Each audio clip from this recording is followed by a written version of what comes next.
ان تکون امۃ ہی اربا، اس واسطے کہ ہو جائے ایک گروہ، ایک ہی اربا من امہ، جو ایک گروہ سے بڑھا ہوا ہے۔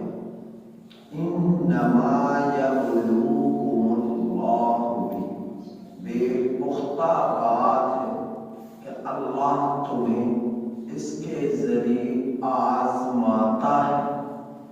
وَلَا يُبَيِّنَنَّ لَكُمْ، اور البتہ ضرور بضرور بیان کیا جائے گا تمہارے لیے یوم القیامہ، قیامت کے دن، ما کنتم فیہ تختلفون، اس چیز کو جس میں تم اختلاف کرتے ہو۔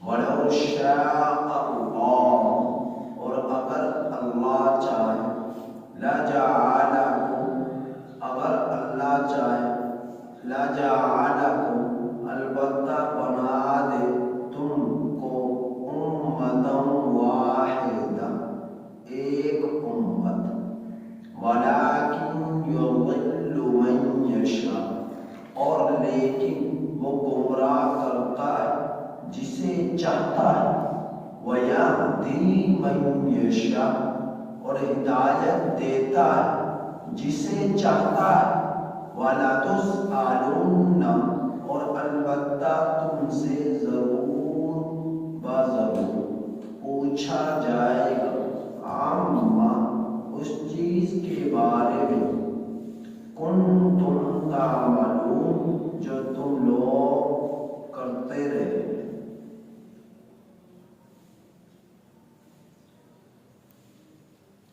اللہ جل جلالہ نے ایفائے عہد کا حکم دیا اور ایک مثال ان آیات کریمہ میں دی، اور انسانوں کا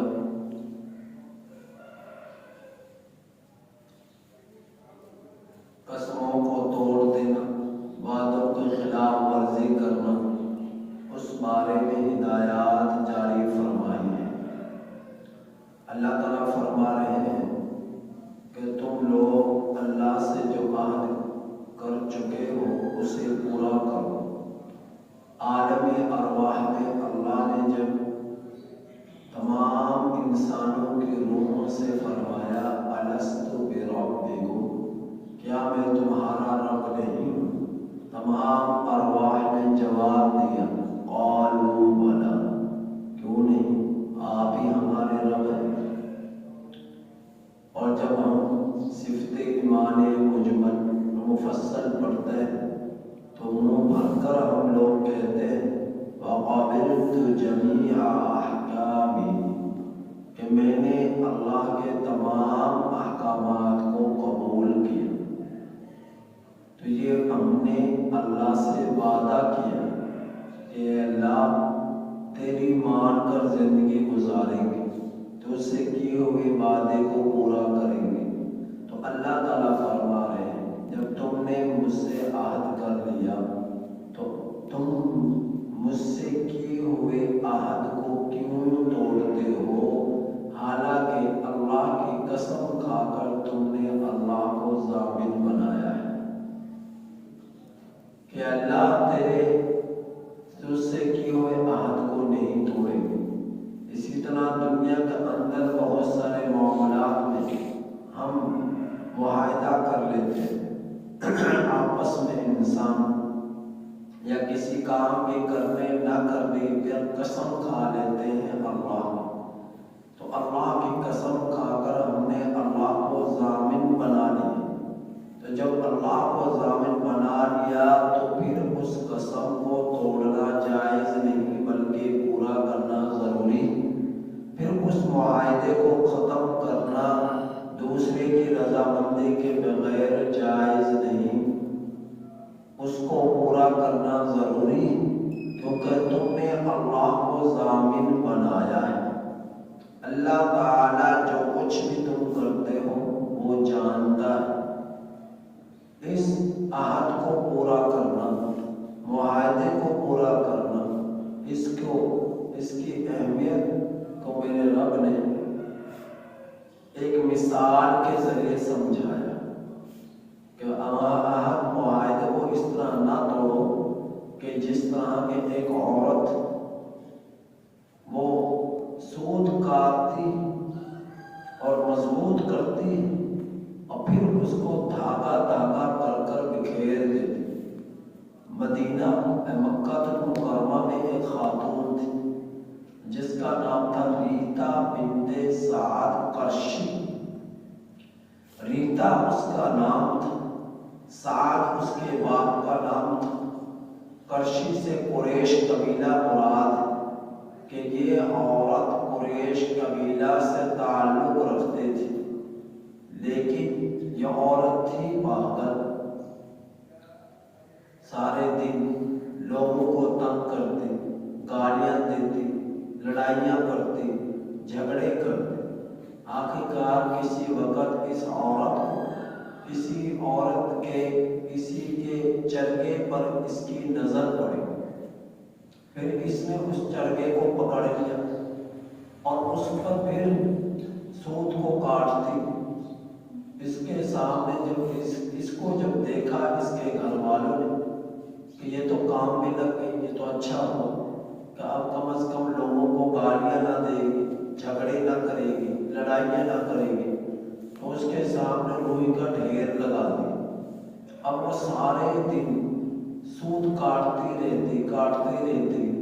جب شام کا وقت ہوتا تو بنے ہوئے سارے سود کو ٹکڑے ٹکڑے کر دیتی، بکھیر دیتی، دھاگا دھاگا کر کر ادھیڑ دیتی۔ اب اس کو کتنا مضبوط اس نے کیا اور پھر اس کو دھاگا دھاگا کر کر بکھیر دی۔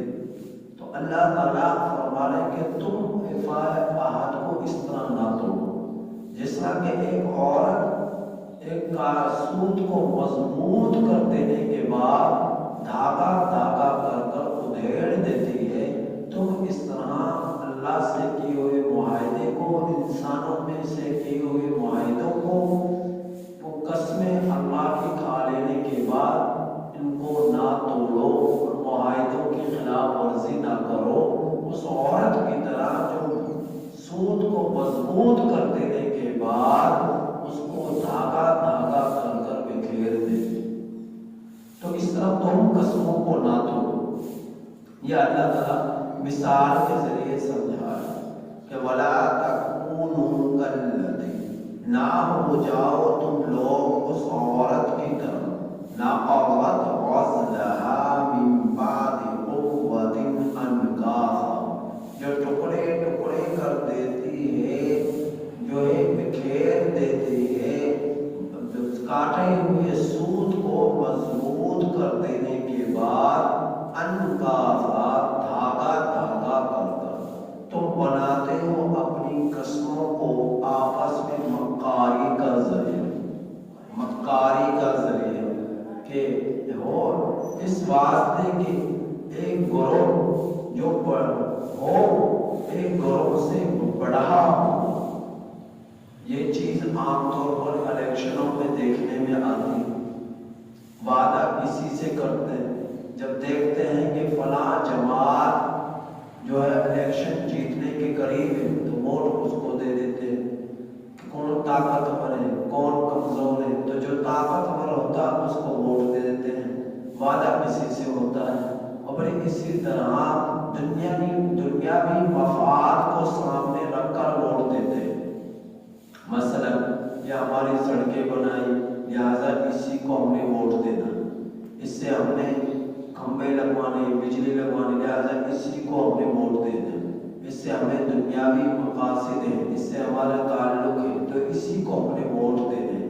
تو اس واسطے دنیاوی مفاد کو سامنے رکھ کر الیکشنوں میں ووٹ دیے جاتے ہیں۔ لیکن دیانتداری، امانت داری، کون ملک کا محسن ہے، کون ملک کے ساتھ مخلص ہے، اس چیز کو نہیں دیکھا جاتا۔ عام طور پر ہوتا کچھ کام کرا دیے تو ان چیزوں پر نظر رکھ کر اس کو ووٹ دی جاتی ہے۔ تو اللہ تعالیٰ اس کا ذکر فرما رہے ہیں کہ ایک جماعت سے بڑھی ہوئی ہے، جس کا پلہ بھاری ہے، تو تم اس کے ساتھ ہی ہو جاتے ہو، اس کا ساتھ دینا شروع کر دیتے ہو، یا جو جماعت طاقتور ہے اس کا ساتھ دینا تم لوگ شروع کر دیتے ہو۔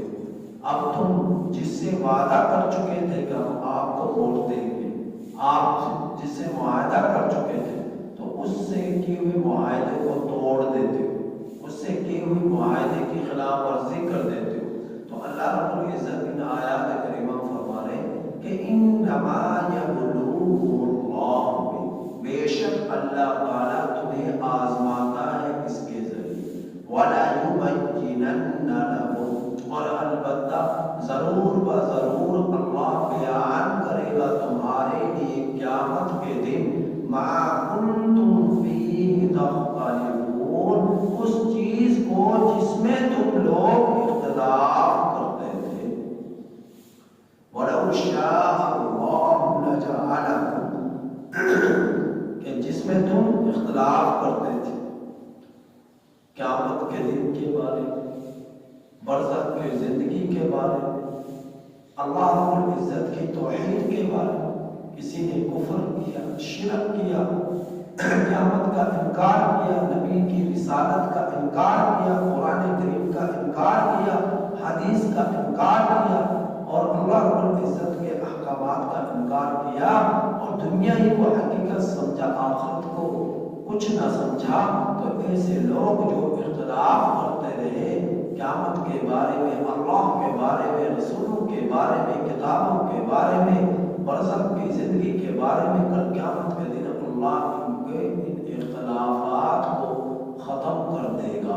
جب یہ اللہ کو اپنے سامنے پائیں گے، میدان حشر سجے گا، موت آنے کے ساتھ ہی آخرت سے پردے ہٹیں گے، اس وقت ان کے سامنے ہر چیز واضح ہو جائے گی، اور پھر کل قیامت کے دن اگر دنیا کا اندر جو کچھ بھی ہر چیز کی گواہی اس کے اپنے آزاد ہے۔ اللہ تعالیٰ قرآن مجید میں فرماتے ہیں الیوم نختم علی افواہہم، آج ہم تمہارے منہ پر مہر لگا دیں گے۔ الیوم نختم علی افواہہم وایدیہم، تمہارے ہاتھ، تمہارے پاؤں تمہارے خلاف گواہی دیں گے۔ اور دوسرے مقام پر شاہد اللہ لا انفسہم، اللہ گواہ بنا کر پیش کرے گا تمہارے نفوس کو، تمہاری جلدوں کو، تمہارے ہاتھوں کو، تمہارے چمڑوں کو، تمہارے پاؤں کو، ساری چیزیں گواہی دیں گے۔ اس وقت یہ بولیں گے، دل کہے گا کہ تم میرے خلاف گواہی کیوں دے رہے ہو، تم میرے خلاف گواہی کیوں دے رہے ہو؟ تو اس وقت یہ اعضاء کہیں گے انطقنا اللہ الذی انطق کل شیء، آج ہمیں بلایا ہے وہ ذات نے جو ہر چیز کو بلاتی ہے۔ آج اللہ رب العزت بلا رہا ہے کہ یہ جلد بولیں گے، یہ ہاتھ بولیں گے، یہ پاؤں بولیں گے، اور اس کے خلاف گواہی دیں گے۔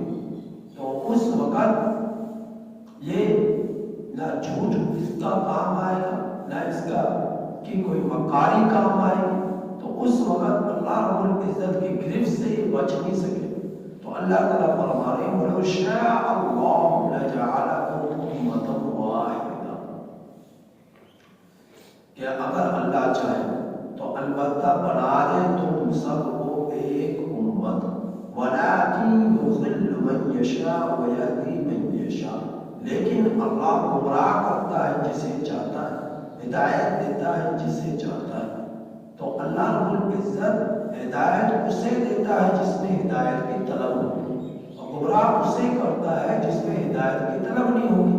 جو خود ہی گمراہی کو چاہتا ہے تو اللہ کو بھی اس کو ہدایت یافتہ بنانے کی کوئی ضرورت ہے، اللہ اس کو اس کے حال پر چھوڑ دیتے ہیں۔ اس لیے فرمایا فَمَنْ شَاءَ فَلْيُؤْمِنْ وَمَنْ شَاءَ فَلْيَكْفُرْ، جو چاہے کفر اختیار کرے اور جو چاہے مومن ہو جائے۔